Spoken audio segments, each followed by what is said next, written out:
GI की calculation करनी है, ये हमने देखा था। अब हम बात करते हैं कि अगर साइक्लिक कंपाउंड आते हैं, तो मैंने कहा था साइक्लिक कंपाउंड में अपने को ये वाला फॉर्मूला नहीं लगाना है ना।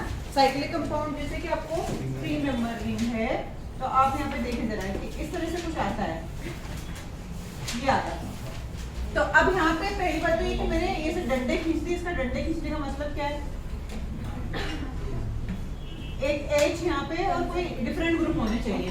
तो आपको यहाँ पे ये याद रखना पड़ेगा कि जब आपको साइक्लिक कंपाउंड की बात की जाएगी तो थोड़ा सा 3D व्यू एज्यूम करना पड़ेगा।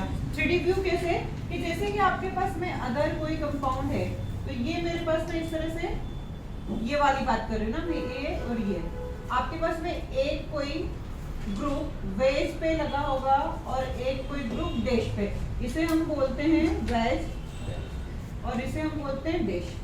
अब यहाँ पे मेरे पास में ये वाला जो पार्ट है, ये तो आपका बोर्ड पे बना हुआ है, दिख रहा है सबको बोर्ड पे, और ये वाला जो पार्ट है बेस वाला, ये आपकी ओर है, मतलब हमारी तरफ रहता है। और जो डैश वाला पार्ट है वो हमसे, मतलब जैसे कि कोई देखने वाला है ना, तो अगर इसका 3D व्यू कोई देखेगा तो किस तरह से एज्यूम करेगा कि जो बेस पे जो भी कंपाउंड लगा हुआ होगा वो हमारी तरफ रहेगा और डैश पे हमसे दूर वाला। मतलब दोनों बात समझ में आ गई। ये वाला आपका एक प्लेन में है, ये बोर्ड पे है। आप ऐसा एज्यूम करो कि डैश पीछे चला गया, मतलब बोर्ड के पीछे चला गया उधर फैकल्टी वाले रूम में। तो इस वाले कंपाउंड यहाँ पे डैश पे जो भी ग्रुप लगा हुआ होगा वो आपको कहाँ पे मिलेगा, बैक साइड। ये कहाँ पे मिलेगा, फ्रंट साइड। ये कहाँ पे मिलेगा। अब अगर हम साइक्लिक कंपाउंड में देखें तो हमने क्या बात की थी कि एक सिस होता है, एक ट्रांस होता है। तो आप सिस एंड ट्रांस कैसे पहचानेंगे साइक्लिक कंपाउंड में, तो आपको इस तरह से अगर दे दिया है तो ये भी एक तरीका है कि आपको अगर दोनों सिमिलर ग्रुप सेम साइड है तो सिस हो जाएगा। और इसका अगर आपको इस तरह से प्रेजेंटेशन दिया है वेज और डैश के फॉर्म में, तो आपको ये ऐसे मिलेगा, एक वेज डैश वेज और डैश। अगर सिमिलर एंड सेम साइड, मतलब वेज वेज पे है या डैश डैश पे है। सिमिलर एंड कहाँ पे है, या तो वेज वेज पे है या डैश डैश पे है। तो अभी मैंने क्या करा कि ये वाले जो डैश है इसमें मैंने क्या करा, कुछ भी नहीं लगाया। इसका मतलब क्या है, CH3 लगा हुआ। हम एज्यूम करते हैं कि जब भी इस तरह से कुछ बातें आती है इस तरह से रहता है तो हम बोलते हैं ना मिथाइल ग्रुप लगा हुआ है। तो जस्ट ऐसे ही यहाँ पे है कि यहाँ पे कौन लगा हुआ होगा, मिथाइल ग्रुप लगा होगा। ये हमारा कौन हो जाएगा, सिस हो जाएगा। अगर आपके पास में ये एक ऐसा लगा हुआ हो कि एक वेज पे, जैसे एक यहाँ पे आया और एक यहाँ पे डैश पे आ गया, इसका मतलब यहाँ पे CH3 रहा होगा, यहाँ पे CH3 रहा होगा। तो जब एक वेज, मतलब सिमिलर एंड जब सेम साइड होता है तो हम उसे क्या बोलते हैं, सिस। ठीक है। अब सिमिलर ग्रुप आपके अपोजिट साइड हो गए, मतलब एक वेज पे आ गया और एक डैश पे आ गया, तो इसे हम क्या कहेंगे, ट्रांस। क्यों भाई, सही है ना, क्यों रोत लू, ट्रांस। इतना समझ में आया? अरे हाँ या ना बोलो भाई। नहीं आया, ये समझ में आएगा। ये कौन सा था तरीका मतलब हाँ तो यूं होता है ना भाई, एक नई स्टाइल में। तो अब यहाँ पे मेरे पास में क्या होता है कि जब भी आपके पास साइक्लिक कंपाउंड में आते हैं तो हम फार्मूला लगाएंगे, और फार्मूला लगाएंगे तो गड़बड़ करेंगे, है ना। ये तो समझ में आ गया कि इसके कितने फॉर्म बने, 2 GI बन गए। अब सपोज कि आपके पास में कोई कंपाउंड इस तरीके से, ये ऐसा है, इसका क्या मतलब है कि 3 मिथाइल ग्रुप तीनों कॉर्नर पे लगे हुए हैं ना। तो आप इसे ऐसे सोचोगे कि एक बार ये मिथाइल सारे के सारे या तो वेज वेज पे रहे होंगे या फिर डैश डैश पे रहे होंगे। क्या सोचोगे, मतलब अपने को देखना ही कितने आइसोमर्स यहाँ से पॉसिबल हो सकते हैं। तो क्या पॉसिबल होगा कि एक बार तीनों मिथाइल जो ग्रुप लगे हुए हैं ये आपके कहाँ पे लगे हुए होंगे, वेज वेज या डैश डैश। अगर मिथाइल आपका एक बार यहाँ पे मैंने बोला वेज पे लगे हैं तो उसके पीछे यहाँ पे कौन रहा होगा, हाइड्रोजन। ये आपको ध्यान रखना पड़ेगा कि अगर आप उसको ऐसे एज्यूम कर रहे हो कि ये एक वेज, ये एक वेज और यहाँ पे एक वेज, और तीनों के तीनों मिथाइल यहाँ पे आ गए, तो इसका क्या मतलब रहा होगा कि पीछे की साइड कौन रहा होगा, हाइड्रोजन। कौन रहा होगा, हाइड्रोजन। तो अगर आप चाहें तो इसको ऐसे भी लिख सकते हैं कि ये मेरे पास में ये ऐसा हो सकता है, या फिर इन दोनों में कोई डिफरेंस नहीं है। मतलब जब मैंने एक बार ये बोला कि वेज पे है तो इसका बैक साइड वाला व्यू कैसा दिख रहा होगा?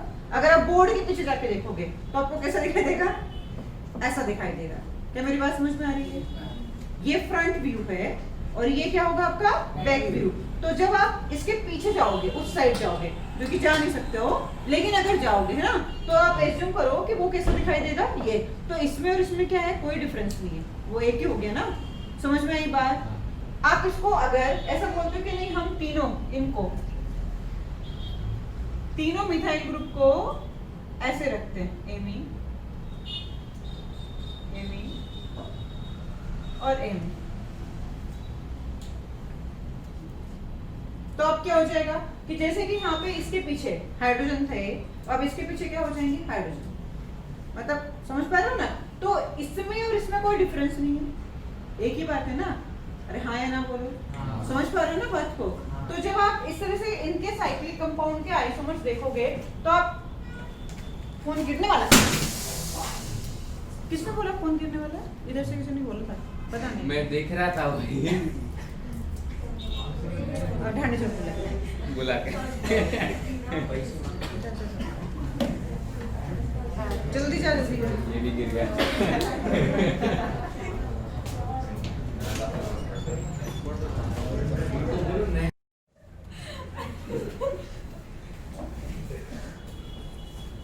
तो कैसा सोचा कि एक बार सारे के सारे किस पे जाएंगे? या तो वेज पे या डैश पे, वो एक ही रहेगा।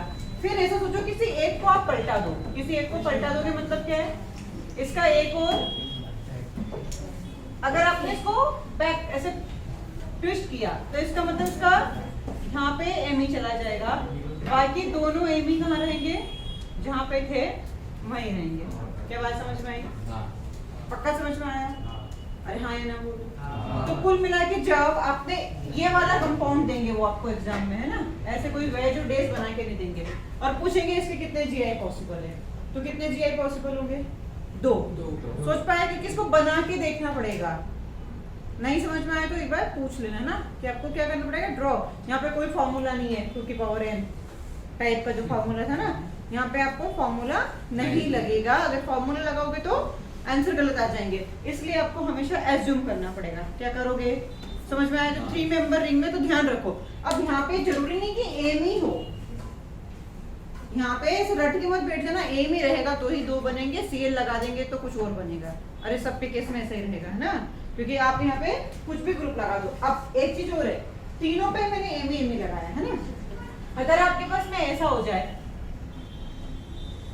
यहाँ पे एम ही है, ठीक है, यहाँ पे मेरे पास में एक एच और एक एच है, और यहाँ पे आपके पास में एम है, तब भी क्या सोचोगे कि अब कहां से मिलेगा मुझे? इस वाले सेंटर से मिलेगा। जियोमेट्रिकल आइसोमर्स 2 डिफरेंट ग्रुप होने चाहिए ना, तो आपको जीआई कहां देखना है? ऐसा मत सोचना अच्छा एक यहाँ से मिल जाएगा और एक यहाँ से मिल जाएगा। अब ये दोनों क्या हो जाएंगे? हाइड्रोजन। एक टर्मिनल एंड पे दोनों ग्रुप सेम नहीं होना चाहिए। तो अब अगर आपसे पूछे कि कौन से वाले एरिया से मिलेगा, तो हमारा स्टीरियोजेनिक एरिया ये रहेगा। तो इसको भी कैसे सोचोगे? दोनों एक साइड रहेंगे एक बार, फिर दोनों में से कोई एक बदल जाएगा, तो इससे भी हमें कितने मिलेंगे? 2 GI मिलेंगे। बोलो बात समझ में आई? जैसे कि यहाँ से ये वाला केस जो बताया था, इसके 2 GI मिले थे, तो इधर वाले में ये कुछ भी हो सकता है, Cl Cl Cl हो सकता है, या फिर जो भी ग्रुप आपको लगाना है, जो आपको अच्छा लगे वो ग्रुप लगा के आप उसका, लेकिन GI कितने बनेंगे? टोटल 2 ही बनेंगे। अब अगर आपके पास में ऐसा आता है कि साइक्लोब्यूटेन वाली रिंग है आपके पास में, कौन सी रिंग है? साइक्लोब्यूटेन। अब उस केस में क्या होने वाला है? और चारों ही कॉर्नर पे डिफरेंट या फिर सेम जो भी ग्रुप है आपके, ये ऐसा है 1 2 3 4। इसको कैसे करोगे?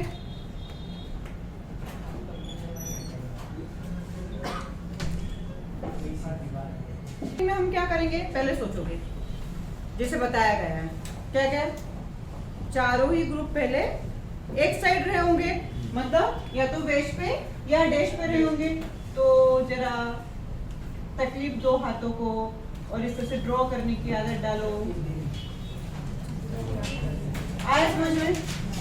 पहला। अब क्या आप ऐसे सोचोगे कि एक तो ये बन गया 1 नंबर का, दूसरी बार आप क्या सोचोगे?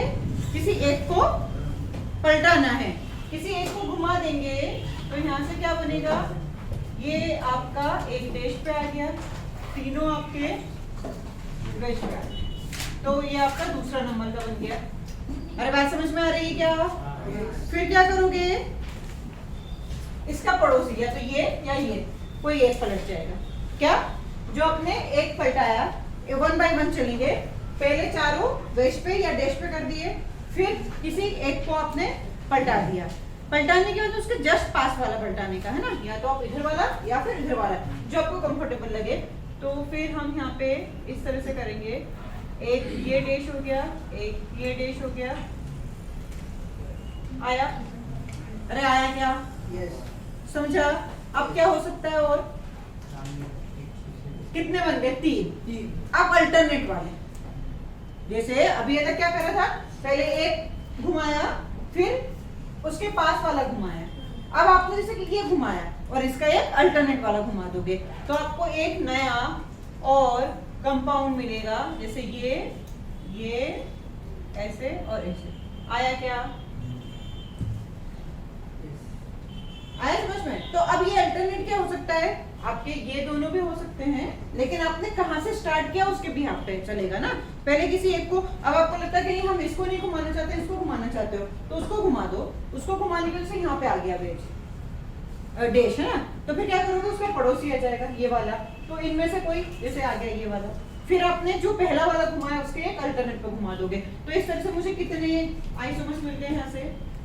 4 आइसोमर्स मिल गए, 1 2 3 4। अरे समझा क्या भाई? Yes ma'am. आ रहा है ना समझ में? तो इस तरह की ये कहानी चलेगी, पक्का आ रही है समझ में? अब अगर सपोज कि तुम्हारे पास में साइक्लोहेक्सेन वाली ऐसे इस तरह से कहानी हो, और यहाँ पे कोई इस तरह से ग्रुप लगे हुए हैं,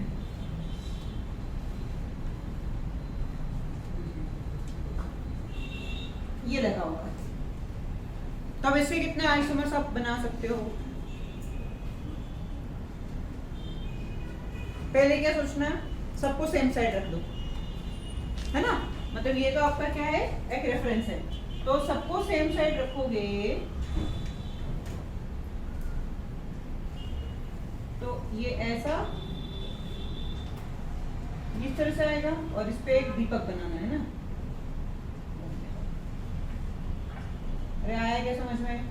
फिर क्या करें, एक साइड डैश कर देते हैं, तो मेरे पास में इसका जो सेकेंड होगा वो ये इस तरह से बन जाएगा, बाकी दोनों आपके वेज पे ही रहेंगे।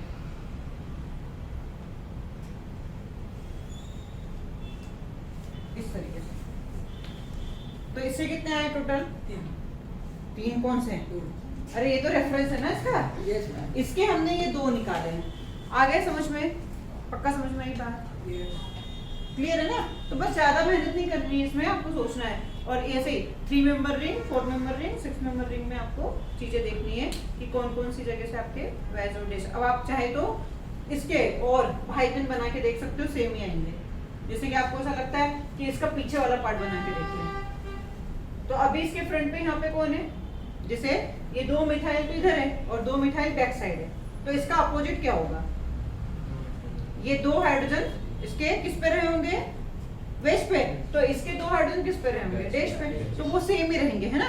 तो इस तरह से आपको वेज और डैश करके देखना रहेगा कि किसके कितने आइसोमर्स बनते हैं in case of cyclic compound. कहानी क्लियर? यस।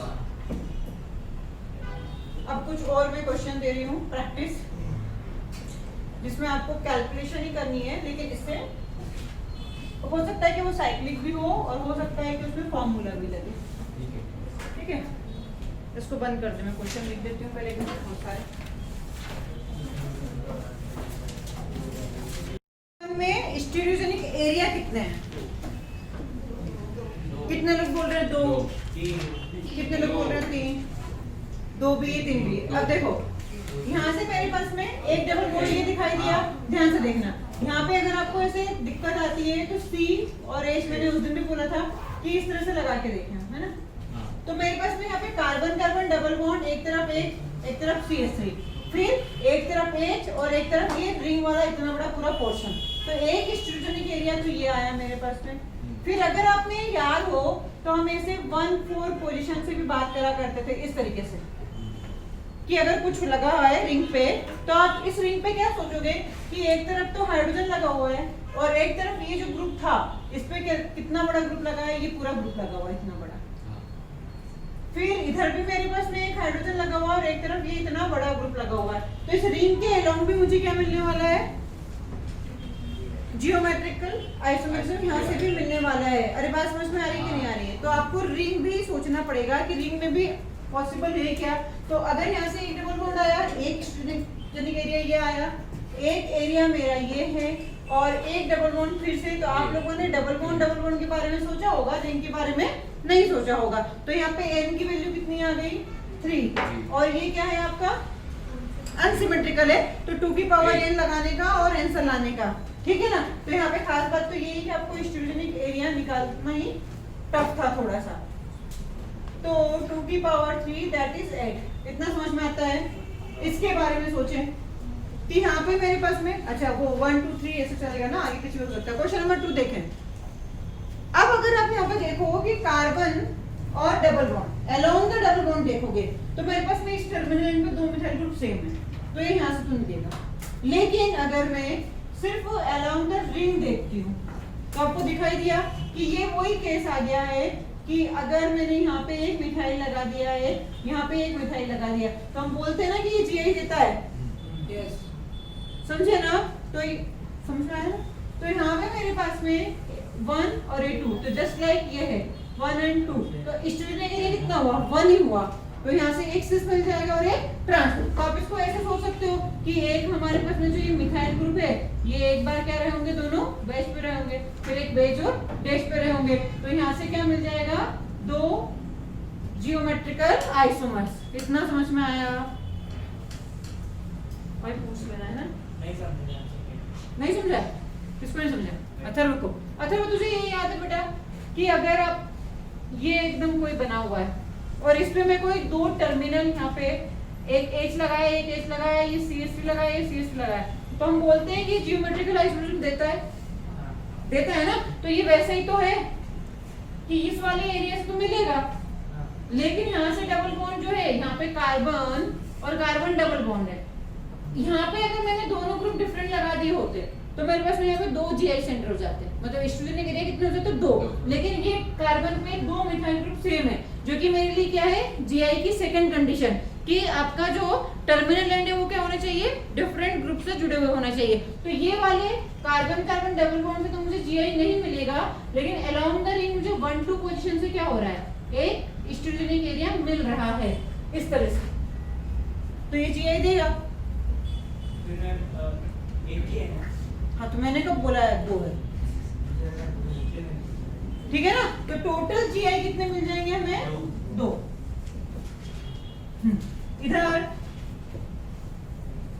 सेम वही कहानी करनी पड़ेगी रिंग वाला, तो एक तो आपकी रिंग आएगी है ना, फिर एक ये है और एक ये है, तो टोटल कितने आए 3 मतलब 8। n की वैल्यू आपकी 3 आई। ये वाला अच्छा क्वेश्चन नंबर 3 देखो, क्वेश्चन नंबर 3 देखो। हाँ ठीक है ठीक। क्वेश्चन नंबर 3 कितने, एक सेंटर ये एक सेंटर ये, तो टोटल n की वैल्यू कितनी 2, तो जीआई कितने हो जाएंगे 4। अरे आ रहा है समझ में? एवं मुंडी मत हिलाना है, पाप लगेगा। पक्का समझ में आ रहा है? केमिस्ट्री की कसम मर जाएगा, फेल हो जाओगे। केमिस्ट्री को कुछ नहीं होगा, तुम फेल हो जाओगे अगर झूठी कसम खाओगे तो। हाँ ये तो हमारा है केमिस्ट्री। तो 4th वाला आ गया, फिर 5th कहाँ है अपना, ये रहा।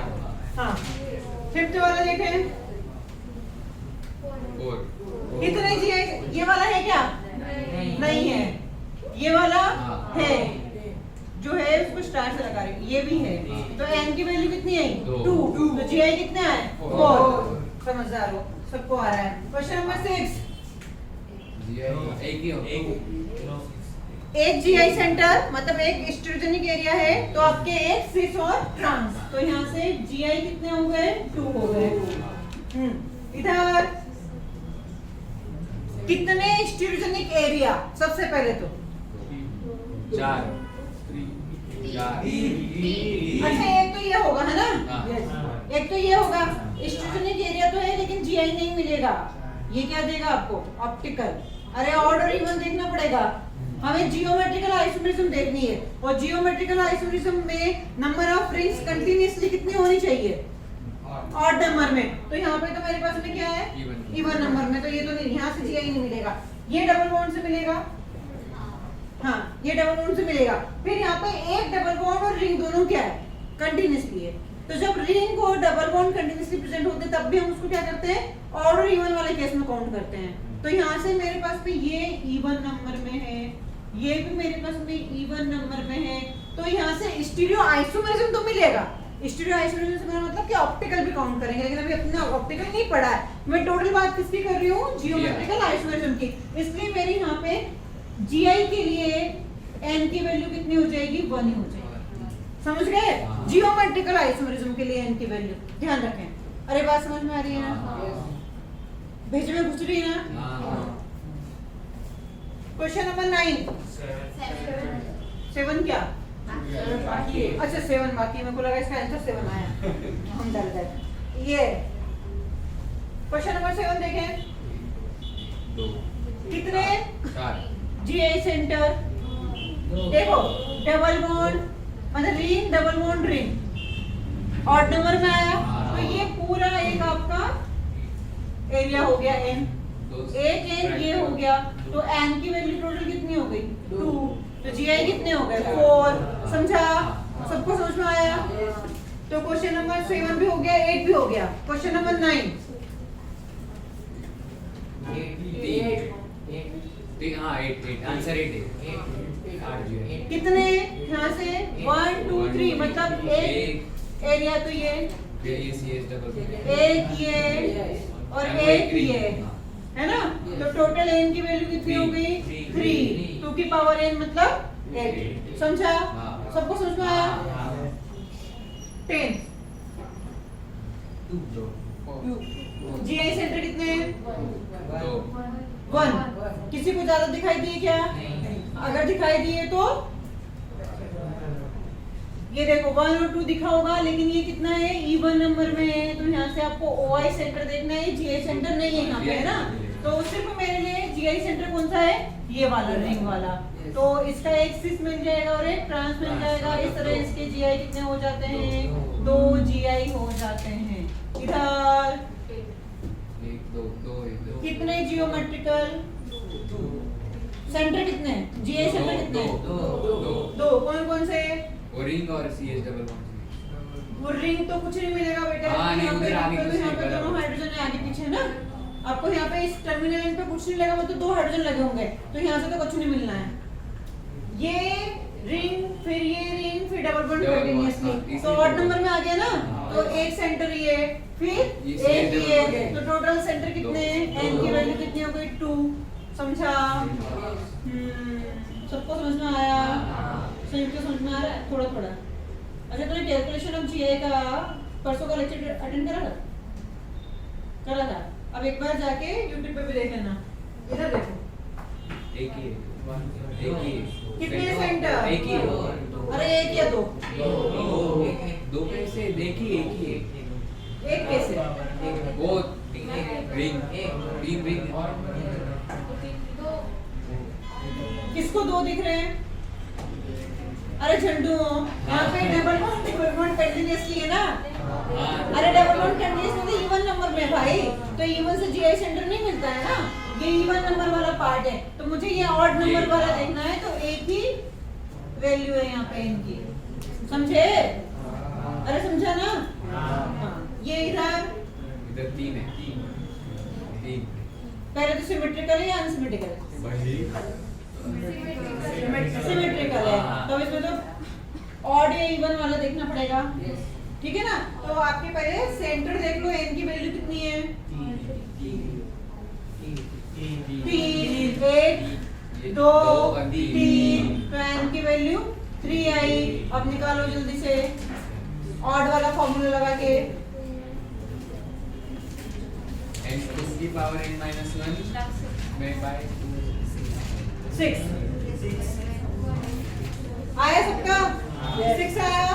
रुको मैं वो फोटो निकाल वो ऑनलाइन वालों के लिए अब मैं तो अंडू भी नहीं कर सकती हूँ। वो ऑनलाइन से कर सकते 2 की पावर n minus 1 plus 2 की पावर n minus 1 by 2।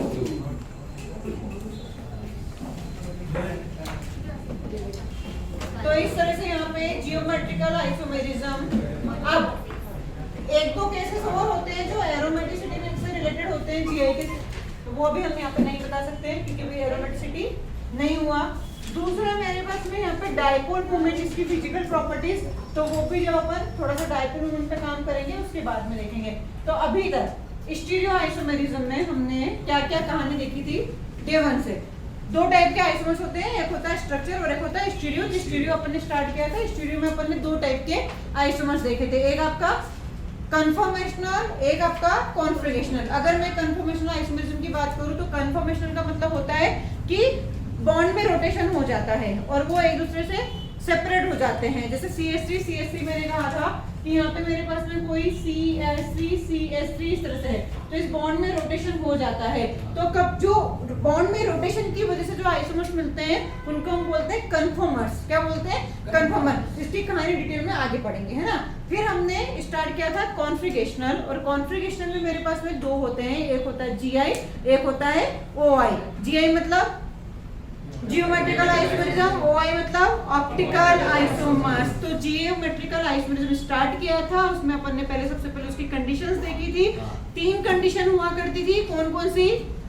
सबसे पहले रेस्ट्रिक्ट रोटेशन। रेस्ट्रिक्ट रोटेशन कहाँ कहाँ हो सकता है? रेस्ट्रिक्ट रोटेशन का मतलब ये होता है कि बॉन्ड में रोटेशन नहीं होना चाहिए। तो कहाँ कहाँ हो सकता है? Along the pi bond, along the sigma bond. अगर मैं पाई बॉन्ड की बात करूँ तो कहाँ पे होता है? कार्बन कार्बन डबल बॉन्ड के बीच में हो सकता है, कार्बन नाइट्रोजन डबल बॉन्ड के बीच में हो सकता है, या नाइट्रोजन नाइट्रोजन डबल बॉन्ड के बीच में हो सकता है। अगर हम सिग्मा बॉन्ड की बात करें तो सिग्मा बॉन्ड में कहाँ पे रेस्ट्रिक्ट रोटेशन हो सकता है? सिर्फ और सिर्फ साइक्लिक कंपाउंड में हो सकता है। ओपन चेन में हमारा रेस्ट्रिक्ट रोटेशन नहीं होता है। पहला रेस्ट्रिक्ट रोटेशन की कहानी समझ में आई।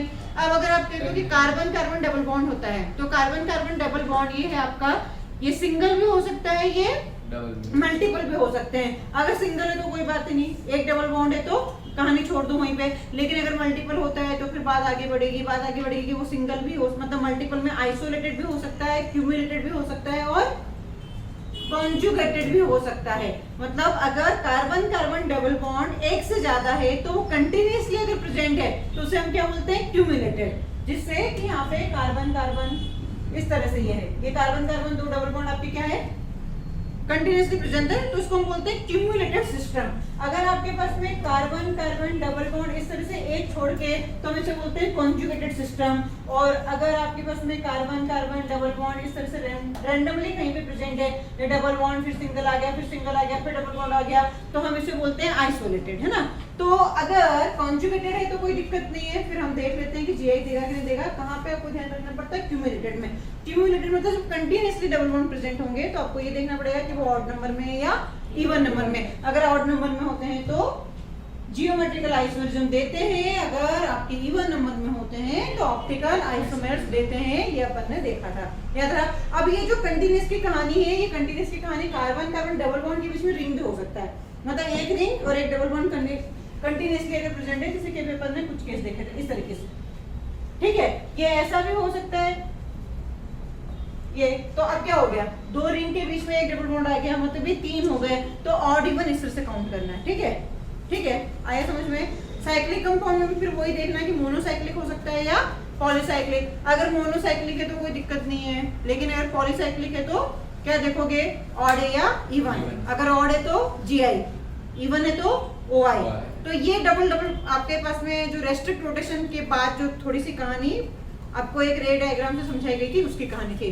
फिर कंडीशन नंबर 2 क्या होती है? टर्मिनल एंड पे डिफरेंट ग्रुप जुड़े हुए होने चाहिए। अगर टर्मिनल एंड डिफरेंट ग्रुप नहीं होंगे तो GI नहीं देगा, चाहे रेस्ट्रिक्ट रोटेशन हो। अगर कंडीशन नंबर आपकी सही हो रही है, रेस्ट्रिक्ट रोटेशन है, लेकिन टर्मिनल एंड पे सेम ग्रुप है, तो फिर GI नहीं देगा। इसलिए कंडीशन नंबर 2 भी आपके पास में क्या होनी चाहिए? फॉलो होनी चाहिए, मतलब डिफरेंट ग्रुप जुड़े हुए होने चाहिए। कंडीशन नंबर 3 क्या थी? एरियल डिस्टेंस मतलब दो ग्रुप के बीच में डिस्टेंस जो होती है, जैसे सपोज कि मेरे पास में यहाँ पे एक H है, यहाँ पे एक H है, यहाँ पे CH3 है, यहाँ पे CH3 है, तो इन दोनों ग्रुप के बीच की डिस्टेंस सपोज कि L1 है और यहाँ पे L2 है, तो L1 is not equal to L2 होना चाहिए, ये बात थी आपकी। तो तीन मेजर कंडीशन है, अगर ये तीनों कंडीशन है तो जनरली आपको थर्ड वाली जो कंडीशन है वो ऑड इवन से आ जाएगी। जो थर्ड वाली कंडीशन है वो किससे समझ में आ जाएगी, ऑड या इवन से। पहली की दो कंडीशन आपको ध्यान रखना पड़ेगा, थर्ड कंडीशन अपने आप आ जाएगी। आप यहाँ पे कहाँ देखोगे, ऑड है मतलब GI दे रहा है, और अगर इवन है तो नहीं दे रहा। इसका मतलब ये है कि अगर आपके पास में L1 is equal to L2 है तो वो किस कंडीशन में आ सकता है, ऑड की condition, not equal to H2 है ना, L1 is not equal to L2 है तो ये सिर्फ ऑड की कंडीशन में आएगा, इवन की कंडीशन में नहीं आएगा। ठीक है, उसके बाद फिर हमने देखा था नॉमेनक्लेचर कि अब अगर आपके पास में इसका EZ आपने देख लिया कि हाँ ये GI देता है, उसके बाद में अपने को क्या देखना पड़ेगा, नेमिंग। तो तीन नेमिंग हुआ करती है इसकी, कौन कौन सी, cis and trans, EZ, syn and टी। सिस एंड ट्रांस कहाँ पे होता है, अगर सेम साइड मतलब आपके ग्रुप सेम साइड है, जैसे ये तो ये क्या हो जाएगा, सिस। अगर यहाँ पे मैंने इसको घुमा दिया, अब आप कभी ये नहीं कर सकते हो GI में कि जैसे कि मेरे पास में ये यहाँ पे फ्लोरीन है, यहाँ पे क्लोरीन है, यहाँ पे ब्रोमीन है, यहाँ पे आयोडीन है ना, अपन ने ये देखा। अगर आपको इसी का कोई एक E होगा तो इसका दूसरा भाई कौन होगा, Z होगा, है ना। अभी देख लो जल्दी से कौन होगा, ये इसको 1 नंबर दोगे, इसे 1 नंबर दोगे, दोनों सेम हायर प्रायोरिटी वाले ग्रुप सेम साइड है तो क्या हो जाएगा, ये Z हो जाएगा। अब मुझे अगर इसका E बनाना है, इसका E बनाना है तो आप क्या करोगे, कार्बन इसे आयोडीन को ऊपर लेके जाओगे, ब्रोमीन को यहाँ पे लेके जाओगे, यहाँ पे क्लोरीन हो जाएगा, यहाँ पे क्लोरीन हो जाएगा। मतलब कार्बन पे इधर ऊपर नीचे हो सकते हैं ना ये क्लोरीन, ऐसा नहीं हो सकता है कि आप इसको उठा के क्लोरीन को यहाँ पे लेके आ जाओ और क्लोरीन को यहाँ पे लेके आ जाओ और ब्रोमीन को यहाँ पे लेके आ जाओ और आयोडीन, फिर इन दोनों में रिश्ता देखो। आपको कभी भी सीक्वेंस चेंज नहीं करनी है। क्या मेरी बात समझ में आई है कि अगर आपसे कोई दो कंपाउंड देके उनमें रिलेशनशिप पूछे तो आपको यहाँ से ऊपर नीचे आप कर सकते हो, लेकिन आप एक कार्बन से दूसरे कार्बन पे शिफ्टिंग नहीं कर सकते हो, ठीक है ना। ये Z हो गया, ये इसका E हो जाएगा। लेकिन अगर इसका सपोज कि इसका E आ रहा है और इन दोनों को बोलोगे ये आपस में क्या कहलाएंगे, GI कहलाएंगे क्या, तो वो आपस में GI नहीं कहलाएंगे। क्या मेरी बात समझ में आई, क्यों नहीं कहलाएंगे GI, क्योंकि जियोमेट्रिकल आइसोलेशन की कंडीशन क्या है, स्ट्रक्चर फार्मूला भी सेम होना चाहिए। क्या होना चाहिए, स्ट्रक्चर फार्मूला भी सेम होना चाहिए, तो इसमें सीक्वेंस चेंज नहीं होती है, एटम की सीक्वेंस चेंज नहीं होती है, ये चीज आपको ध्यान रखनी है। तो अगर दो सेम वाले ग्रुप, सपोज कि कोई सेम ग्रुप है, अगर वो सेम साइड हुए तो सिस आएगा, अगर वो अपोजिट साइड है तो ट्रांस होगा। तो सिस एंड ट्रांस के लिए आपको क्या याद रखना पड़ता है, एटलीस्ट 2 ग्रुप सेम होना चाहिए, तभी आप उसे सिस या ट्रांस बोलोगे, अदरवाइज नहीं बोलोगे। सिस ट्रांस समझ में आता है। फिर हम देखते हैं EZ में हमने कुछ रूल्स देखा था, CIP रूल, कौन, इनगोल्ड, प्रिलोग रूल। नाम क्या हो उससे कोई फर्क नहीं पड़ता है, लेकिन रूल क्या कहता है उससे फर्क पड़ता है कि आपको जब भी कोई 4 डिफरेंट ग्रुप लगे हुए हैं, जैसे कि मैंने यहाँ पे चारों तरफ 4 डिफरेंट ग्रुप लगा दिए हैं, तो अब मुझे यहाँ पे क्या चेक करना पड़ेगा, हायर प्रायोरिटी, किसको हम हायर प्रायोरिटी दें, मतलब 1 नंबर किसको दें। तो 1 नंबर देने के लिए आपको चेक करना पड़ेगा एटॉमिक नंबर। क्या चेक करना पड़ेगा, atomic number. Higher the atomic number higher will be the priority. अगर मेरे पास में एटॉमिक नंबर जिसका ज्यादा है, सबको पता है एटॉमिक नंबर यहाँ से किसका ज्यादा है, आयोडीन का ज्यादा था, इसलिए मैंने इसको 1 नंबर दिया था। अब देखना ऐसे है ना, ऐसा नहीं कि अच्छा इसका और इसका, इन दोनों में कंपेयर करना है ना, कि यहाँ पे इस कार्बन पे कौन लगा हुआ है, ब्रोमीन, इस पे कौन लगा, आयोडीन, तो ब्रोमीन एंड आयोडीन में से कौन हाईएस्ट नंबर रखेगा, और इधर फ्लोरीन एंड क्लोरीन में से किसका एटॉमिक नंबर ज्यादा होगा। इस तरह से हमें हायर प्रायोरिटी देनी है। हायर प्रायोरिटी देके देखना है कि वो सेम साइड आ रही है या अपोजिट साइड आ रही है। अगर सेम साइड आती है तो Z बोलते हैं, और अगर अपोजिट साइड आती है तो E बोलते हैं। समझ में आया। तो सबसे पहले जो पहला रूल था CIP का, पहला पॉइंट वो क्या था, higher the atomic number higher will be the priority. फिर अगर आपके पास में किसी का एटॉमिक नंबर सेम आ जाए, मतलब इन केस ऑफ आइसोटोप, तो आप क्या करोगे, मास, एटॉमिक मास जिसका ज्यादा होगा उसे आप 1 नंबर दोगे। फिर आप क्या देखोगे, अगर आपके पास में रेस्ट्रिक्टेड साइड पे जाने पर सेम ग्रुप आ रहे हैं, जैसे कार्बन कार्बन आ रहा है, नाइट्रोजन नाइट्रोजन आ रहा है, सेम नंबर ऑफ एटम्स आ रहे हैं, तो फिर आप क्या करो, थोड़ा सा आगे बढ़ो, उसको हम बोलते हैं मूव टू नेक्स्ट एटम। जब आप नेक्स्ट एटम की ओर जाओगे तब उसका एटॉमिक नंबर का कंपैरिजन करोगे, फिर आप उसको प्रायोरिटी दोगे। फिर मल्टीपल बॉन्ड आया था, है ना, और आपने उसमें हाइपोथेटिकली अपन उसको ब्रेक करके देखा था कि A डबल बॉन्ड B है या A ट्रिपल बॉन्ड B है। समझ में आया? तो यहाँ पे ट्रिपल बॉन्ड और किसको प्रायोरिटी दोगे, ट्रिपल बॉन्ड वाले को पहले प्रायोरिटी दोगे as compared to multiple bond, लेकिन सेम होना चाहिए ना, जैसे C डबल बॉन्ड O है या C ट्रिपल बॉन्ड N है। जैसे कि या तो मेरे पास में C डबल बॉन्ड CH2 ये इस तरह से जुड़ा हुआ है और एक तरफ C ट्रिपल बॉन्ड CH जुड़ा हुआ है, तो ये वाला 1 नंबर आएगा, ये वाला 2 नंबर आएगा, तो अपने को सिर्फ 1 नंबर से काम है ना। फिर हम क्या देखते हैं, होमोसाइक्लिक। होमोसाइक्लिक में या हेटेरोसाइक्लिक रिंग है, अगर होमोसाइक्लिक रिंग है तो हमेशा क्या करो, स्मॉलर रिंग को हायर प्रायोरिटी दो। अगर हेटेरोसाइकिल है तो फिर क्या करो, हेटेरोसाइकिल में पहले देख लो कि हेटेरो एटम की पोजीशन सेम आ रही है या डिफरेंट आ रही है। अगर हेटेरो एटम की पोजीशन सेम आ रही होगी तो स्मॉलर रिंग को प्रायोरिटी देना है, और अगर हेटेरो एटम की पोजीशन अलग अलग आ रही है तो फिर देखो कि कहां से हेटेरो एटम आपका नियरेस्ट आ रहा है, जैसे नियरेस्ट आएगा उसको आप हायर प्रायोरिटी दोगे। क्या बात समझ में आ गई? तो ये था आपका CIP रूल। फिर हमने देखा था सिनेंटी। सिनेंटी में क्या कर रहा था कि आपको ऑक्सिम में और एजा ग्रुप में देखना था, पहले आपको OH के रिस्पेक्ट में कौन OH के साइड लगा हुआ है, जो OH के साइड में लगा हुआ रहता है उसको सिन बोलते हैं, और जो OH के डिफरेंट मतलब अपोजिट लगा हुआ रहता है वो उसको उसका एंटी बोलते हैं। फिर हमने अगर एजा में देखते हैं तो वहां पे तो सिर्फ क्या देखो, लोन पेयर, अगर दोनों लोन पेयर सेम साइड आ रहे हैं तो सेम, अगर दोनों लोन पेयर एक दूसरे के अपोजिट साइड आ रहे हैं तो एंटी। जैसे नाइट्रोजन नाइट्रोजन डबल बॉन्ड है ना, ये ऐसा यहाँ पे कोई ग्रुप लगा है इस तरह से, तो सिन एंटी हुआ था। उसके बाद में हमने क्या देखा था, कैलकुलेशन ऑफ जियोमेट्रिकल आइसोमेरिज्म। तो अगर आप जियोमेट्रिकल आइसोमेरिज्म देखना चाहते हो कितने GI मिलेंगे, तो उसके लिए सबसे पहले आपको कंपाउंड को पहचानना जरूरी होगा। कंपाउंड या तो सिमेट्रिकल हो सकता है या अनसिमेट्रिकल हो सकता है। अगर अनसिमेट्रिकल हुआ तो 2 की पावर n, सबसे आसान। कि अनसिमेट्रिकल हुआ तो क्या करना है, 2 की पावर n। n क्या है यहाँ पे, स्टीरियोजेनिक एरिया। स्टीरियोजेनिक एरिया और स्टीरियोजेनिक सेंटर दोनों में क्या है, डिफरेंस है। अगर सेंटर की बात करता है तो क्या है कि किस सेंटर से आप, जैसे कि मैंने कहा था कि यहाँ पे मैंने घुमा दिया, इस वाले सेंटर पे मैं घुमा सकती हूँ, जैसे इसका मैंने ये घुमा के बनाया है ना, तो कितने आप एटम के अराउंड डिफरेंट ग्रुप जोड़ के उसको cis and trans में चेंज कर सकते हो, EZ में ट्रांस कर सकते हो, वो हमारे सेंटर होते हैं। और स्टीरियोजेनिक एरिया मतलब पूरा एक एरिया जहां से आपको GI देखने को मिलता है, तो स्टीरियोजेनिक एरिया काउंट करना है। n जो होता है वो क्या होता है, हमारा स्टीरियोजेनिक एरिया होता है। तो अनसिमेट्रिकल के केस में 2 की पावर n वाला फॉर्मूला यूज होगा। अगर आपका सिमेट्रिकल है तो फिर आपको देखना पड़ेगा कि स्टीरियोजेनिक एरिया ऑड नंबर में है या इवन नंबर में है। अगर ऑड नंबर में होता है तो कौन सा फॉर्मूला, GI निकालने का 2 की पावर n माइनस 1 प्लस 2 की पावर n माइनस 1 बाई 2। और अगर आपका इवन नंबर में है तो 2 की पावर n माइनस 1 प्लस 2 की पावर n बाई 2 माइनस 1, ये वाला फॉर्मूला आपको यूज करना है। फिर अपन ने भांति के क्वेश्चन किए थे और उसमें देखा था कि किस तरह से आपने GI मतलब टोटल नंबर ऑफ GI निकाले थे, ये कहानी हुई। फिर साइक्लिक कंपाउंड में अगर चेक करना है तो फिर आप क्या देखोगे, वेज पे है या डैश पे। तो जब भी साइक्लिक कंपाउंड, सिर्फ साइक्लिक कंपाउंड की बात की जाएगी ना, तो उसमें क्या करो, सारे ग्रुप को एक साइड लगा दो, फिर आप एज्यूम करो कि ये पलट गया होगा, तो आप क्या 1 2 1 3 एंड 1 4 वाला केस आएगा, इसके अलावा और ज्यादा कोई केस नहीं आते हैं। तो इस तरह से यहाँ पे GI की कहानी खत्म होती है जयराम जी की, है ना। अब हम क्या करेंगे, ऑप्टिकल आइसोमर्स। टाइम क्या हो रहा है, हो ही गया खत्म, इसको बंद कर दो, इसको पहले बंद कर देना चाहिए, इसके सहित डालो, अरे समरी आ गई ना।